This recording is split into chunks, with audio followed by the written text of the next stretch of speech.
جی حضور حضرت ابراہیم علیہ السلام کو للناس امامہ بھی فرمایا گیا، ٹھیک ہے۔ کیا وہ ساری قوموں کے لیے تشریف لائے تھے؟ للناس امامہ ہاں جی حضرت صلی اللہ علیہ وآلہ وسلم کی کے متعلق ایک پیشگوئی ہے۔ جی حضرت ابراہیم کی نسل میں سے سب سے اہم وجود جو پیدا ہونا تھا وہ حضرت رسول اللہ صلی اللہ علیہ وسلم نے پیدا ہونا تھا، اور آپ کی وساطت سے حضرت ابراہیم نے بھی امام بننا تھا، جی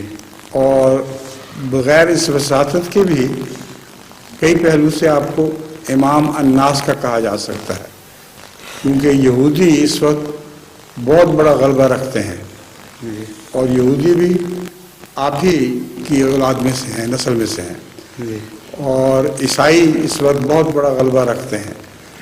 اور دونوں حضرت ابراہیم کی طرف منسوب ہوتے اور حضرت ابراہیم کے متعلق آپس میں جھگڑے کرتے ہیں، کوئی کہتا ہے یہودی تھے، کوئی کہتا ہے عیسائی تھے۔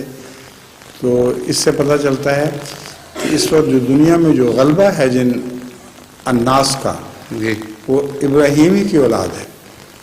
اور سب سے بڑا غلبہ تو رسول اللہ صلی اللہ علیہ وسلم کی وساطت سے